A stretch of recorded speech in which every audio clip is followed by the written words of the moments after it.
I just will give my usual disclaimer here. My name is Heather Cox Richardson. I'm a professor of history, but I do not speak for my employer when I do these videos. Okay, so let me go ahead here and get to some of your questions. And I will say one of the things that's interesting to me about the questions that people are asking is that they are much less pointed than at least the ones I saw today. As some of you are seeing, you saw what I just did. I've kind of been running around a lot today, so I haven't put as much time into reading your questions as I normally would do. So maybe there were more pointed questions, but I love the fact that we're backing away from the really specific questions that people have asked and starting to get more into the larger contours. What does this mean? Why are we doing this? Why is this on the table? And that's where we are today, is with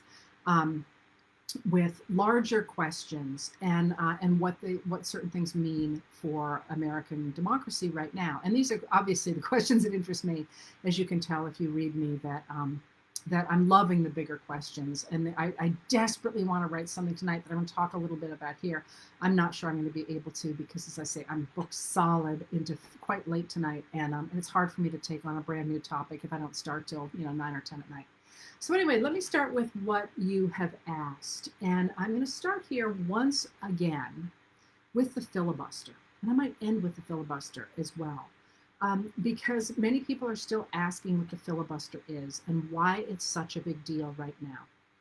And the answer to that, as I keep saying to you every time I talk about the filibuster, is that essentially the filibuster is a holdover from an older time. And what it amounts to is this: that when the framers put together the Constitution, they did not expect there to be all the states that we've got now. And both the House of Representatives and the Senate were small, especially the Senate, which only had 2 people per state. So if you start with 13, that's 26 people, right? So basically they expected that, people would argue about laws or whatever, and then they'd finish arguing and they'd have a vote.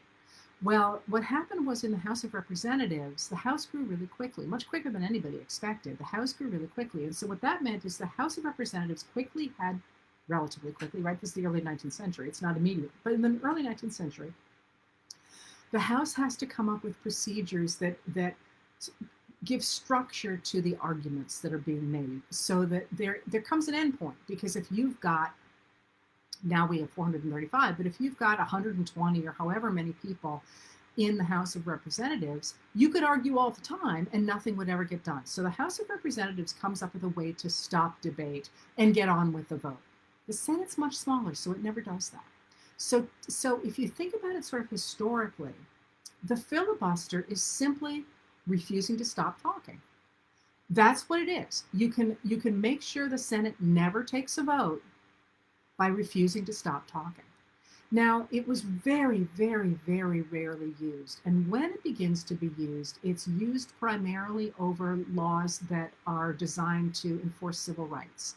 So quite famously in our history, Strom Thurmond, for example, filibustered civil rights. And what the filibuster meant was that you could have a very popular piece of legislation, and by having a minority that really hated that piece of legislation, it could stop it by talking, by just saying, I'm never going to let you guys vote. I'm just going to hold on to the floor. I'm going to talk and talk and talk and talk and talk and talk and talk until you give up. I'm going to kill it by talking it to death.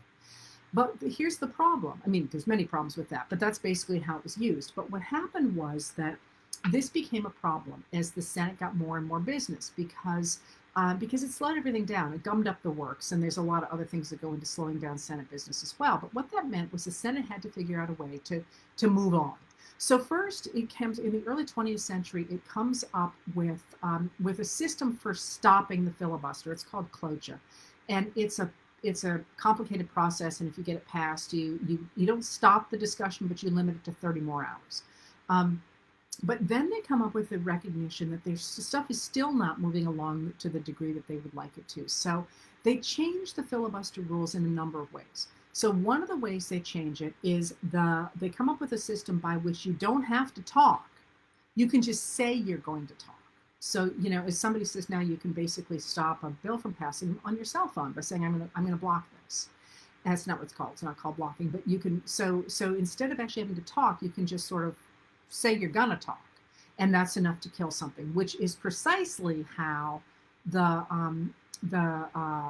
Senate has been, the Senate Republicans have been operating, right? They won't take any. Well, that's a little bit different too, because McConnell won't take stuff up. But that's certainly what the way that the filibuster has been used for popular things. So, for example, when after Sandy Hook, when there was a huge push to get some basic, it's very popular to get some basic restrictions on gun ownership. That was actually popular, and there were 55 votes for it in the Senate. But in order to pass it, you had to have 60 votes because of the filibuster, and that's why we didn't get some background checks, for example, and some control over the sale of handguns after Sandy Hook, is because of the filibuster. So there's that, but then that's a problem, because what you could do then is that people could stop the passage of really important bills, that, funding bills, all that sort of thing. So they came up with a system by which there are certain bills that can't be filibustered, and those are going to be the bills that can be passed by what they call budget reconciliation. They're budget bills, essentially. But then there are very strict rules as to what can go into one of those, which is why the Senate parliamentarian the other day said, the minimum wage doesn't belong in here. And people got very angry at the parliamentarian, and the answer to that is, it's like getting angry at your tax accountant. The person who does your taxes might be wrong, might be right, but they're offering you advice as to what it is legal to do. And you can get a different accountant for sure, but it's not their fault that this is the way they interpret the law. There's theoretically people who know what they're doing. You can disagree, you can fire them, whatever, but the parliamentarian is simply saying, yeah, you can do this, no, you can't, and can be replaced. It's an unelected job. But so anyway, so that's where we stand. That there are some bills that go through because they can't be filibustered. But then we have this huge problem, because now people are recognizing that what the filibuster does, the filibuster was kind of hanging out there for a long time, but the use of the filibuster has gone off the charts, because what it permits is, right now, it is permitting a minority. The Republicans are very much in a minority in the popular will. As you know, the 50 Republicans in the Senate represent about 41.5 million fewer people than the 50 Democrats do. But those Republicans can stop very popular legislation by filibustering, or by threatening to filibuster. So what happened was that they were doing that under Harry Reid, the majority leader of the Senate under Obama, for judicial appointments. And that's when Reid went ahead and what's called nuked the filibuster. There is a quite complicated procedure by which you can create a precedent, and it's ridiculously formulaic. So it says create a precedent, but basically it's a way you call on people to go ahead and establish a new rule. And he did that with judicial appointments, but not with Supreme Court appointments, only judicial appointments, so that they could actually, Barack Obama could actually have some judicial appointments. But he didn't do it for the Supreme Court. Mitch McConnell did it for the Supreme Court. And his excuse was, well, Harry Reid started this, so I'm going to go ahead and do it. So where are we right now? We are right now with the fact that with the Senate balance 50-50, all the Republicans have to say is no, and nothing goes through. So, for example, had the Democrats not passed the American Rescue Plan through budget reconciliation, it would not have gone through. And that had extraordinarily high popularity ratings. 77% of Americans like that plan. 77%. That's 77% of Americans can't agree on anything. So that was like huge. And yet, had the Democrats not used budget reconciliation, it would have stopped dead. Now, there's a couple of things about the filibuster that are important sort of in the big picture. This really serves the Republican Party right now. And the Republican Party, as you know, is, to my mind, not itself. It's been taken over by a cabal who are trying to destroy the government, the New Deal government. And so they love the filibuster because the whole point is they don't want the government to do anything, especially the Democrats. So what they do is they stop the Democrats from doing anything through the filibuster. And then when people get angry because the government doesn't do anything, they say, see, the government's no good anyway. And so they have been, using that filibuster has been enormously effective politically for them.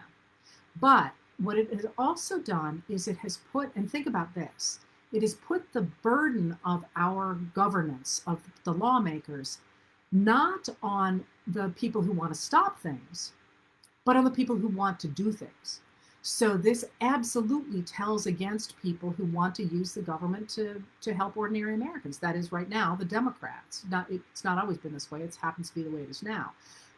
So we've kind of got governance backward because of the filibuster. That is to say that instead of it being, put a lot of, if you want to stop a really popular law like Sandy Hook, I'll do Sandy Hook, like background checks for guns. This should be really hard to do. If everybody wants it, you should have to work really hard to do it.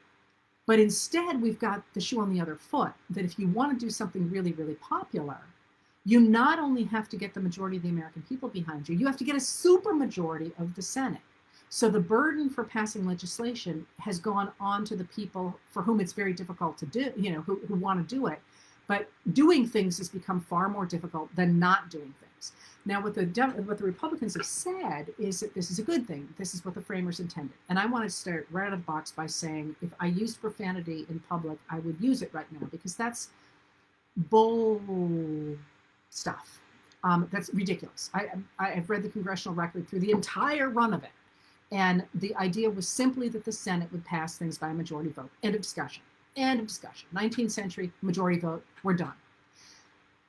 What they're trying to say now, though, is that the filibuster makes things bipartisan, because you have to get 60 of the opposing party in order to get anything passed. But it's a lovely thought, but that's not at all what it has turned into, because of the fact that the burden is to pass things, not to not pass things. So what it's turned into is that a very, very small group of people gets to dictate everything. And that essentially kills bipartisanship, because you can't get anything through. I mean, basically, they get to dictate everything. So you see here with the American Rescue Plan, all of a sudden, a lot of Republicans who voted against the American Rescue Plan are now sort of out there going, this is a great bill, look, and they're trying to imply that they passed it when they didn't. And that the whole idea of needing to work across the aisle actually seems to have worked a lot better when you had to have just a majority to pass it, because you didn't have this recalcitrant group that would not pass anything. So I'm also, I never thought the day would come when the filibuster would become such a huge deal, but so it is.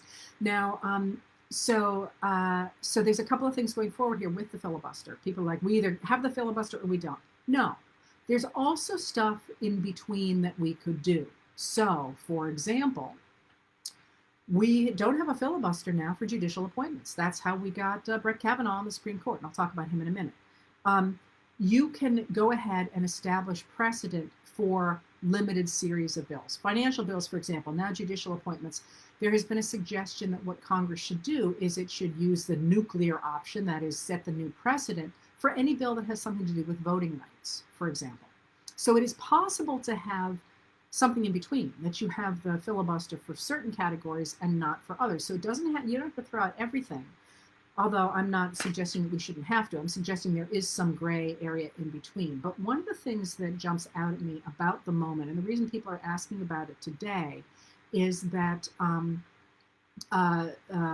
Minority Leader Mitch McConnell, a Republican from Kentucky, came out in the Senate, came out today and said, you've never seen scorched earth until you nuke the filibuster. We have to have the filibuster. I'm going to, be horrible if you do this. And the answer to that is, now hang on just a second. It is actually Mitch McConnell who's turned the filibuster into this extraordinary weapon. And second of all, for various reasons that I've talked about in other videos. And second of all, the Republicans actually passed Donald Trump's tax cuts in 2017 under budget reconciliation with no support at all from Democrats. And that was enormously unpopular. And they went ahead and did that, and also forced through 3 Supreme Court justices, Brett Kavanaugh, Neil Gorsuch, and Amy Coney Barrett, all by nuking the filibuster. And these were major, major, major deals that had no Democratic buy-in at all. And now that the Democrats want to pass a law to protect voting, Mitch McConnell is saying, no, you can't do this. This is a terrible thing. And again, if you step back and look at this, it's like, now hang on a second. You are literally saying that it was more important to force through tax cuts for what is an extraordinarily small number of very wealthy Americans than it is to protect Americans' right to vote. That's not going to fly. That's simply not going to fly in a democracy. And so what you're seeing here is a couple of things. With McConnell going sort of ballistic over the filibuster, I think what you're seeing is the extraordinary importance of the bills that are known as HR1 or S1. Currently, I think they're identical. If not, they're very similar. And what they are is a protection of the right to vote. And this is a really big deal. So they get money out of politics. They address the loopholes that were opened up by the Citizens United decision, which permits a number of ways for major corporate interests to fund political speech that ended up backfiring in a huge way, as you know. You can see it in that's a 2013 Supreme Court decision, and the 2016 presidential election was flooded with money, including apparently foreign money. We're going to hear more about that, I think, in the next 4 years. So it gets rid of the loopholes in Citizens United. It makes sure that presidential candidates show their tax returns. It guarantees the right to vote. It makes mail-in vote. It basically modernizes our voting system, which, as somebody pointed out today, the rest of the world, democracies, have figured out how to make voting easy and safe. We don't have to reinvent any wheels. We know how to do this. But the problem for the Republicans is that since 1998, when Florida passed the first major voting restriction act since the Voting Rights Act of 1965, the Republican Party has increasingly depended on voter suppression, and after 2010 on gerrymandering. And that has increasingly, the reason that you don't want to do this, and I've talked about this elsewhere, the reason that this is a really bad idea for a party. I mean, it seems like a great idea. And here's an analogy. So an analogy I like. It seems like a great idea, right? You win. Except, think about it like a soccer game, if you will. If you have two teams that are that the playing field's level, that's how I started to think about this playing field, right? The playing field is level. They both have to work really hard to win. And they have to know what they're doing, and they have to work hard, and they have to make goals. They have to accomplish stuff. But if the refs start to favor team A, then team B is going to work a little bit harder. And team A is going to get, they can have one or two people who aren't very good. And as that happens, team B over here is going to get stronger and stronger, and team A is going to get weaker and weaker. And the more that the refs work on the side of team A is going to get fat and happy, basically, and they're not going to do anything because they know they're going to win. They're just going to win because everything is stacked in their favor. And eventually, team B is going to get stronger and stronger, and eventually, team B can't win. It doesn't matter how good they are, they can't win. And when team B either gets really strong and team A knows they can't win, even by working the refs, what they can do is call in reinforcements and just overrun team B. Or team B can say, forget this, and they can throw out the whole game altogether and just go after team A without playing by the rules at all. So if you don't keep the playing field level, you lose the field altogether.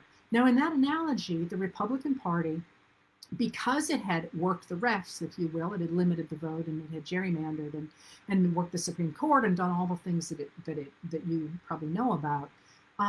Once you've done that, the problem with that is that you lose the ability to win fairly.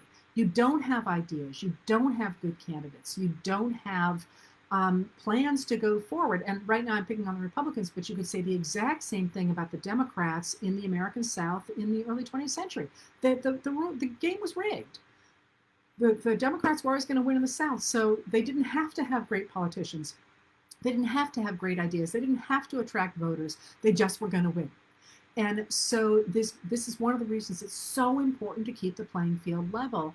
And I always talk about there being a need for two parties, or at least two parties in a democracy. And this is why, because you're going to end up either having to get party A there simply taking over everything and saying to party B, we don't care how good you are, you don't stand a chance. We're going to get rid of you, either by making sure you can't vote or by violence, which happens in former democracies as well. So you either get one party rule, Or you get a situation where you've got this party rule, and the team B is like, forget this, we're not playing by this game anymore, and they become violent. So you basically tear yourselves apart. And so where we are right now is with the Republicans determined not to let this voter protection law go into place.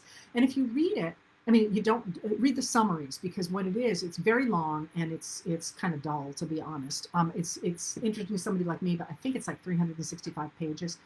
And the version I read actually had really type that was really hard to read, even for me, and I do a lot of that stuff. But so, but if you read what they're doing, and you know, I think it was Steve Scalise said, oh, it's been written by the devil. No, it's not. It literally, mail-in voting, you know, all the basic things that anybody should want, and that the Republicans did want until the last election, and they at this point recognized that, you know, there are only about 25% of the American voting population that is self-identified as a Republican any longer. It's a lot of independents, but there's only about a quarter of voters registered as Republican. And as you know, the Republican Party itself is tearing itself in half. So unless they can rig the vote, they're in huge trouble in the upcoming cycle. So this is why Mitch McConnell is going ballistic over the idea of this bill. And yet, here's the problem, is that if the bill doesn't pass, I mean, it really is a life or death bill for one party or the other, and not the parties are going to survive, but for democracy or not. Because if the Republicans manage to not to pass the HR 1 or Senate 1, that's how they're numbered, is HR 1.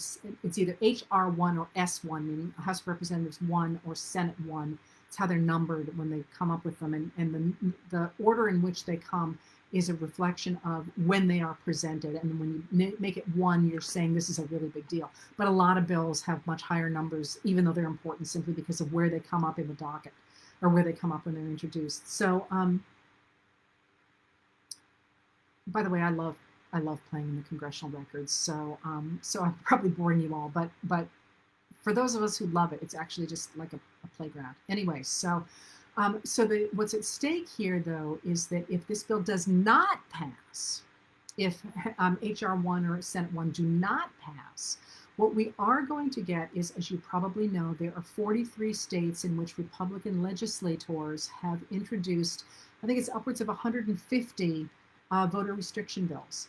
And if those go into place, they are designing those restrictive laws to cut Democrats out of the vote. So, for example, in Texas, where there are all kinds of voter restriction bills being discussed in the legislature, a recent study out of the state looked at the 17 million votes that were cast in 2020 in Texas, and discovered that 16, not 16 million, 16 of them, the person had given a bad address. It wasn't voter fraud, but they'd given a bad address. That's less than 1 in a million. So when we talk about that's fewer than 1 in a million.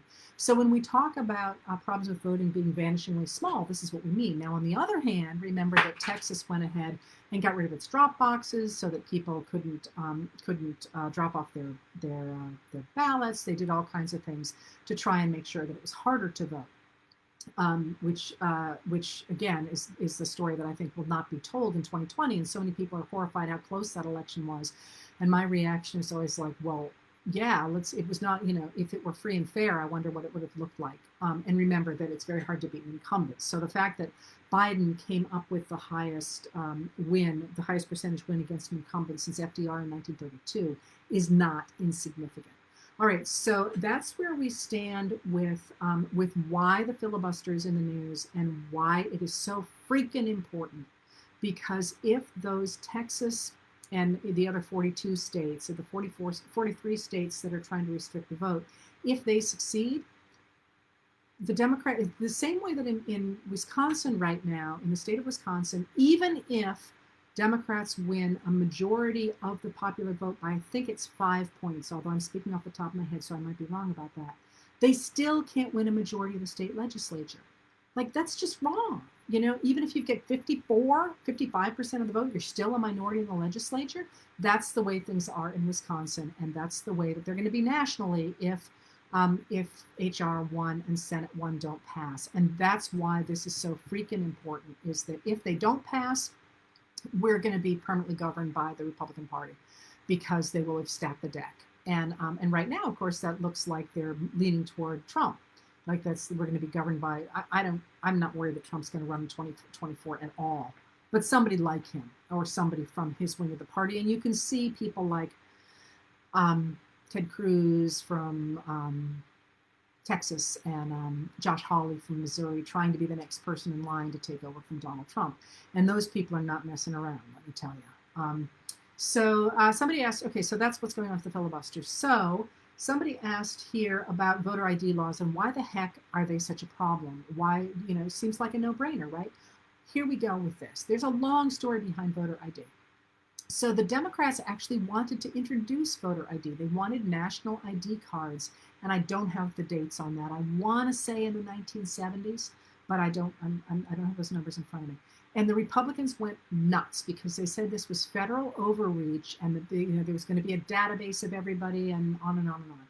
So that idea of having a national ID kind of fell by the wayside, although for all intents and purposes, most countries have a national ID. And I think it would be very easy to convince people to have a national ID, frankly. I mean, it would make our lives so much easier when you get on an airplane, right? Like certain states, you have to have certain kinds of licenses to get on an airplane and all kinds of stuff. But we don't have that. We don't have a national ID. So what happens is, and the reason that ID laws are considered voter suppression is because of the way you write them. So, for example, if you say you have to have an ID to vote, well, that's a no-brainer, right? You should have to have an ID to vote. What's an ID? You know, does that mean you have to have a passport? Well, that means basically the only people who are going to vote are the people who travel overseas. Okay, well, so that's probably not good. What about a driver's license? Well, that kind of cuts out everybody who's over whatever age they stop driving, because you don't renew your license if you're not driving a car, or if you live in a city, or if you can't afford a car. Like I literally know people who are adults who don't know how to drive. What are they going to do? They're going to go to the DMV to get a driver's license? But how do you get to the DMVs? Because this is another way that you can suppress voting, is you can say you can only vote with a driver's license and then take out the registries of motor vehicles in black neighborhoods, for example, which is precisely what I believe it was Georgia did, said you had to have a driver's license, and then they took the registries of motor vehicles out of black counties. So you would have to take the time to go somewhere else. So that's one way, but you can do it in other ways. The state of Texas, as I recall, and mind you, again, once again, I'm doing this off the top of my head. I don't have notes in front of me, so if I'm maligning your state, I apologize. But you can absolutely Google these things. In Texas, a hunting and fishing license counts as an ID, but a college identification does not. Well, as you know from the stereotype, college students tend to be stereotyped, at least, as voting Democratic, and hunters and fishermen stereotyped as voting for Republicans. So you can do this on down the list. One of the other ones that Texas did when Wendy Davis was running for office, she was very popular among women. So Texas passed a law that in order to vote, your legal name had to match your identification. Well, that's a no-brainer, right? Wrong, because whose names change? Not men's. Women's names change throughout their lives. When they get married or they get divorced. Okay, you say, well, that's not a big deal. When you get a divorce or you get married, you should make an effort to get your identification changed. It's expensive in Texas. It's like, I don't know, it's like 25 or 50 bucks, and it takes time. And let's be real. Like, how many times have you said, oh, I need to correct my license in the middle of your busy day, especially if you're a young woman who's at the age who would get married or get divorced. So the idea there was to cut women away from the vote. So that's why voter ID laws are the way they are currently written, tend to suppress the vote. Now, again, another great one that makes me nuts is that in certain states with a number of indigenous people in them, you have to have a street address in order to vote. Well, what if you live in a place that doesn't have a street address? And that may sound like, who does that in America? I got to tell you, we got a street address here in Maine, I don't know, 10 years ago or something, and only because the fire department needed it. You just knew where the roads were. And certainly if you're living on a reservation in South Dakota, for example, you don't have a street address. So there was an attempt, and I don't know how this came out, to actually make GPS count for your street address because they didn't have street addresses to vote. And once you knock the indigenous people out of voting, they tend to vote Democratic. So these voter IDs are constructed in such a way that what they do is they throw Democrats out of the vote, at least the way that our political system currently is. All right. Somebody just talked about get an idea and had a terrible time after her husband died. All right. So in Massachusetts, you have to get a signed consent to, I didn't know that, to revert to your maiden name. All right. So now a couple quick questions before I run off to my dissertation defense. A couple of ones. People want to know what's going on with Kavanaugh because that's in the news today. Brett Kavanaugh is a Supreme Court justice appointed by Donald Trump. And Sheldon Whitehouse of Rhode Island went ahead today and asked the FBI to look into the background check that was done on Kavanaugh because there were a number of women who had accused Kavanaugh of assaulting them that who claim that the FBI refused to take their statements, and he is looking into that. Kavanaugh is a really interesting appointment in a lot of ways because there was very little disclosure of his writings. Normally, there's a sort of 100% disclosure for a Supreme Court justice, just because you kind of want to know what you're getting into, and certainly the people who don't think they're going to like that Supreme Court justice want to know what they're getting into. But Kavanaugh, as you recall, went through very, very quickly, and I believe it was something like 96% of his writings were not disclosed, which is just weird. More important, there is some question about how what appeared to be gambling debts got erased shortly before he got nominated. So there's a lot about him that's different. That's a little bit. There's reasons that people are curious about how he ended up in that position. Now that somebody else wrote and said, can Supreme Court justices be impeached? Absolutely. Impeachment is reserved for a number of different positions in the government, and the Supreme Court justices are absolutely one of them. But before we jump to that, let's see what this turns out. Maybe he's fine. Maybe maybe there was a legitimate way in which his debts were cleared. Maybe the accusations of assault will not pan out, and maybe in fact that the FBI is going to look perfectly clean. There's no doubt it looked funny in a number of different ways. The FBI director, Chris Wray, refused to talk about it to the Congress people at one point. So we'll see what happens with that. There is also the potential, of course, for a Supreme Court justice to step down. And that is, I think, probably more likely, if anything is there, than an impeachment would be my guess. But who knows? And I would like to point out when I say that, I'm sure somebody's head just exploded. It's only recently that people remain Supreme Court justices until they're like 610. It used to be considered kind of a job, to be honest. There's at least one Supreme Court justice who stepped down from the Supreme Court to become a senator. It was not considered, I'm going to hang on here by the skin of my, by my fingernails until they carry me out toes up. So it would not be the unprecedented at all for a Supreme Court justice to decide to, to go back to private life and pull down serious bucks working, back in the law after having been a Supreme Court justice. So the other thing about Supreme Court justices that I always like to point out, and about senators and members of the House for that matter, but senators are where it really shows up nowadays, is that politics used to be a young man's game, and deliberately I use the word man there because this is in those days, because we have our oldest, until the last two elections, we had our oldest government in history because of modern advances in medicine that have kept people alive who wouldn't have been 50 years ago, and because of changes in transportation, because it's so easy now to get to Washington and get away from Washington. When you had to literally, as a Supreme Court justice, ride the circuit on the back of a horse, you weren't going to be doing it much beyond 55, maybe 60. you'd be like, forget this. And there's certainly no way that you would have, some of these elderly, 80 whatever year old justices clinging to the back of a horse, so they could ride courthouse to courthouse. So there have been physical changes to our world that are creating democratic problems in our democracy. So that's what people have asked about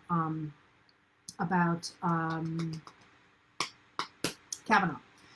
People have also asked, can President Biden fire DeJoy? No. But I'm fascinated by the whole DeJoy story. There is, well, actually, I don't think I wrote about it. I think I did one of these videos about it. That's one of the pieces that I really am eager to write, is the history of the United States Postal Service, which is fascinating. But DeJoy is actually appointed by the Post Office Board, the USPS board, and the board is filled with rotating seats, and it is therefore supposed to be nonpartisan. The United States Postal Service is supposed to be run in a nonpartisan fashion, but when Trump came into office, a senator put a hold on all of Obama's nominees.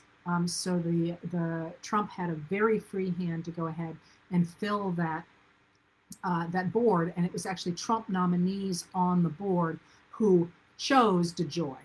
And DeJoy is problematic for a number of reasons, and one of them is that he owns a lot of stock in a company that competes with the United States Postal Service. And one of the things to remember about the USPS is that it has valuable plants, of course, and valuable trucks and all that, but what it really has is proprietary information that is extraordinarily valuable, that private industry would like very much to get its hands on. And in fact, before the United States Postal Service could access the relief that was provided to it in one of the earlier coronavirus bills, the USPS board agreed to turn over a bunch of proprietary information to Steve Mnuchin from Treasury, which made me very angry. Because I like the USPS a lot for a number of reasons. Among other things, it hires an enormous number of our veterans and people of color. So DeJoy was technically appointed by them. So not technically, he was appointed by them, but they were appointed by Trump. Biden has put forward three within the last 2 days. I think it was Monday. I don't know. Recently, put forward 3 names to put on that board, and that would give him a majority of people who could get rid of DeJoy. And one of the things that's worth remembering about the Trump administration, many people did not pay attention to this because it happened early on when there was all the stuff about the bans and all that, the Muslim ban and all the travel ban, as it was called, and all that, is that Trump did put forward a policy paper that had a number of things in it. And one of them was he very deliberately called for the privatization of the post office. That was absolutely on the table, and I don't see that anybody ever talked about it. And it's there in black and white.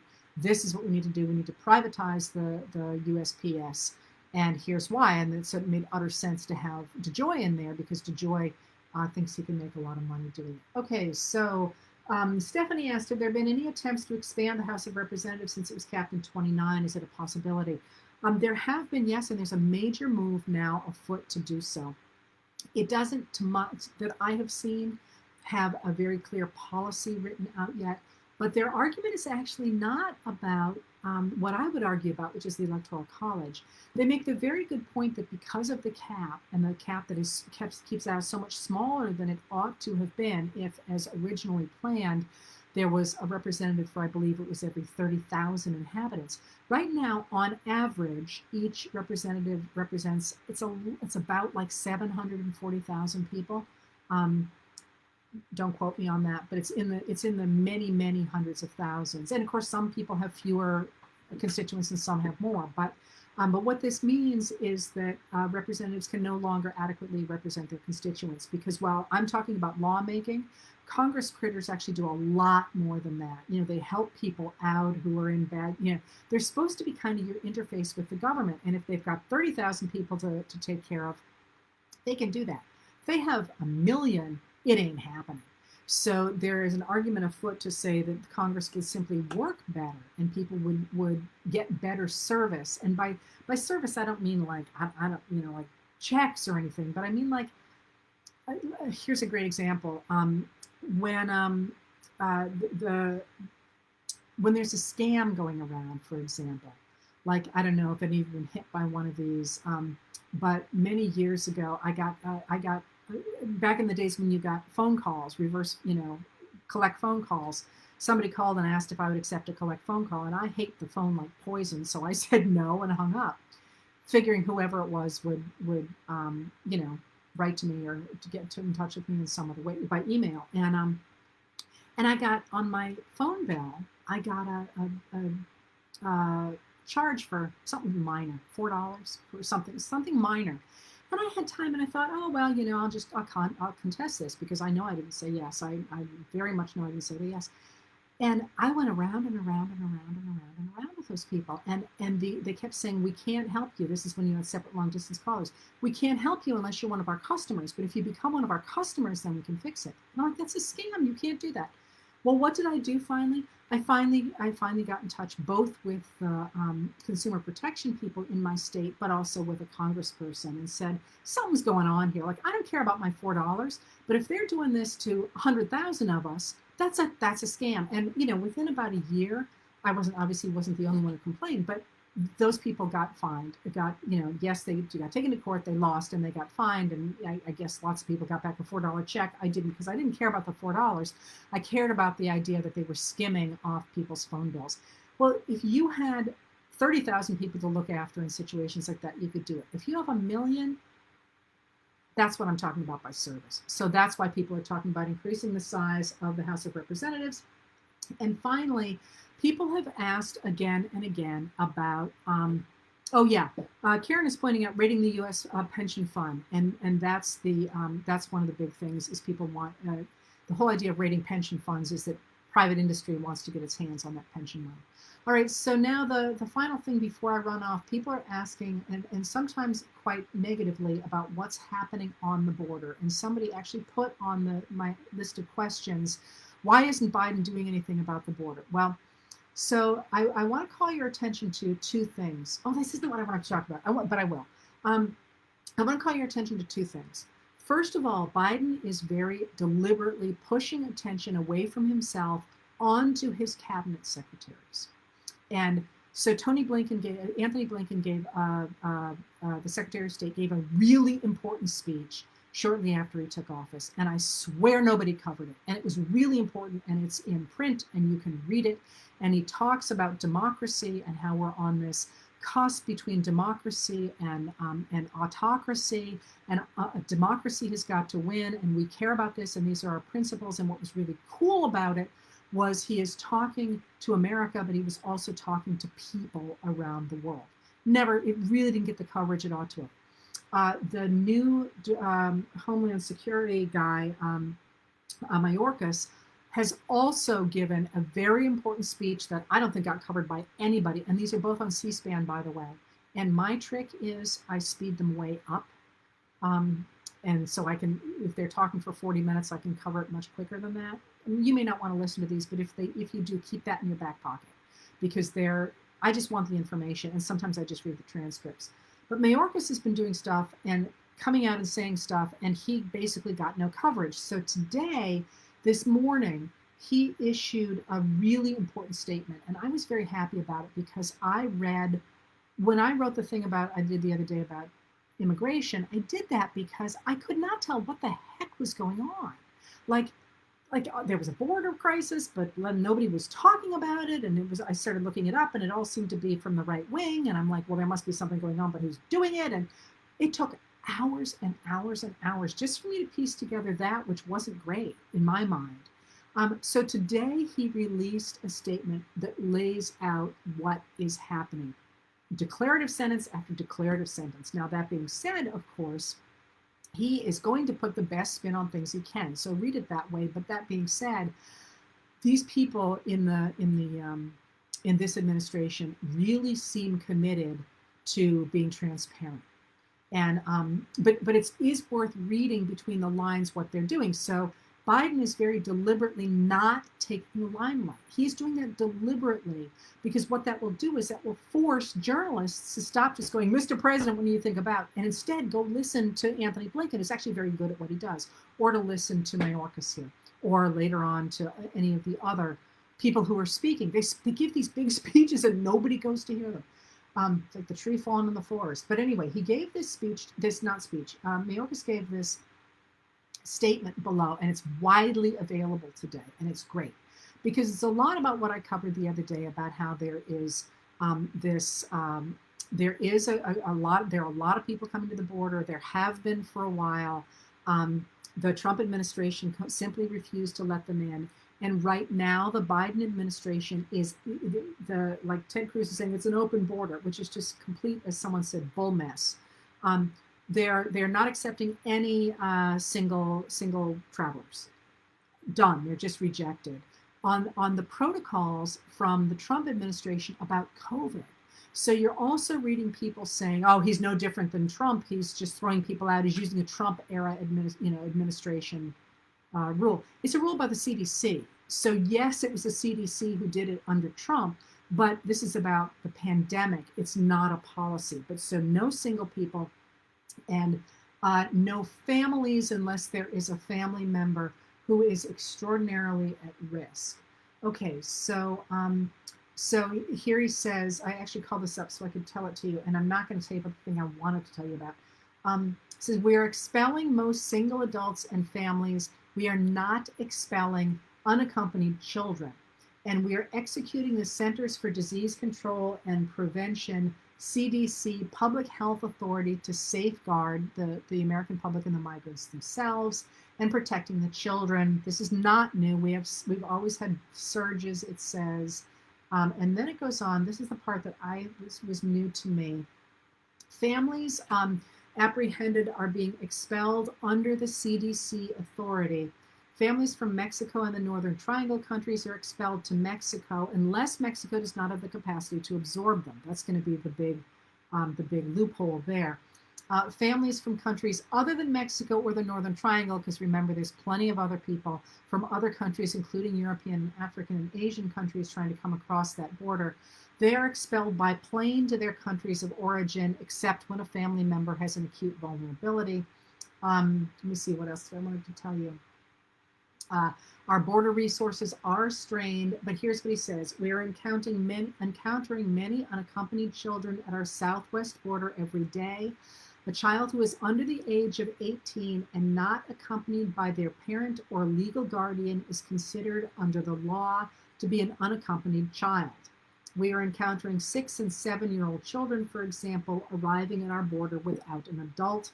They are vulnerable, and we have ended the previous administration's practice of expelling them. An unaccompanied child brought to a Border Patrol facility and processed for transfer to the Department of Health and Human Services, is brought and prepared. Customs and Border Protection is a pass-through, and it is required to transfer the child to HHS within 72 hours of apprehension, picking the kid up. HHS holds the child for testing and quarantine and then shelters the child until that child is placed with a sponsor in the U.S. In 80% or more cases, that child will be with a family member. In 40% of cases, it's with a parent, and they're being reunited with those children. And then they go into the immigration system where they can make a claim to be admitted under the law or not. I mean, the law doesn't have to admit them, they can make a claim. The Border Patrol facilities have been crowded with children, and the Biden administration says up front here, the 72-hour time frame is not always met. They're not making it in 72 hours. I've seen numbers as high as 75 hours because they don't have the capacity. And they don't have the capacity in part because there are a lot of people coming because of the storms in the Triangle countries, because of poverty and so on. But also, and because of the pandemic, but also because, and Mayorkas said this from the minute he got into office, the prior administration completely dismantled the system. They got rid of the asylum people. And this is one of the reasons that it matters who's in charge. If you don't want to give people asylum, even though that is required, you don't have to give them asylum, but you have to let them apply for asylum by law. If you don't do that, you should get rid of all the people who are qualified to do it. You just empty the offices, similarly to the way that the Trump administration emptied out the State Department. If there's no one there to do the work, it doesn't get done. The system was gutted, facilities were closed, and they cruelly expelled young children into the hands of traffickers. So this is one of the big issues, is that after they were no longer allowed to separate the children and move them into foster care in America, which is an untold story that's going to be ugly, instead they often were simply expelling these children back across the border into the hands of traffickers and gangs. And that's just absolutely horrific. So we had to rebuild the entire system, including the policies and procedures required to administer the asylum laws that Congress passed long ago. And what they say is that and then there were no plans to protect the frontline workers against COVID-19. There was no planning for the pandemic, and they, as you know, they also cut foreign aid to the Triangle countries, so that those situations there simply got worse. So if you are interested in this, they're vaccinating the frontline workers. They're trying to open the facilities. They're trying to get more people down there to help. They really do seem to be trying to solve this immediate problem without yet taking on the larger policy issue. And one of the things that frustrates me is when people mix these two things up together. So you can't really try and fix this issue and the policy thing at the same time. It seems to me that this is an emergency that needs to be fixed. Got to vaccinate people, got to rebuild the facilities, got to get more people down there to help, got to speed up the system. Fixing that is like staunching the bleeding, and then we have to talk about the larger policy issues. But if anybody's interested, I thought this was a wonderful statement, and I was so glad that they said it, because if I couldn't figure it out after sitting at my table for 6 hours going, what's really happening? Then I had a pretty good sense that a lot of other people couldn't figure it out either. I think one of the reasons that they haven't really wanted to tackle it quite so publicly is that in this case, there's pressure on both sides, where the Republicans are saying, the borders are open, and people on the left are saying, the borders are locked shut, and you're no different than Trump.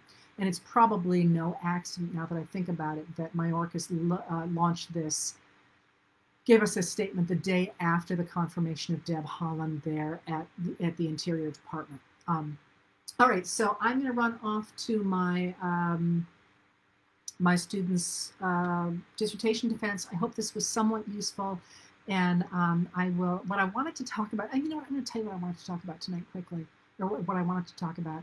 Look at the fact that Congress is trying to get rid of the authorization for military force that got us into Afghanistan. That's a really big deal. It's an attempt to cut back on this executive power that has grown so astronomical really since World War II, but really since the George W. Bush administration, and to put the power back in Congress. And I find that fascinating. All right, I'm off to my dissertation defense, and I wish you the best, and I hope I will see you tonight. I gotta warn you, I'm really tired, so I might post a picture tonight. But if I don't, there's so much going on tonight, it will be an exciting letter to write. And I will see you on Thursday doing history, or next week doing politics. Thank you for being here.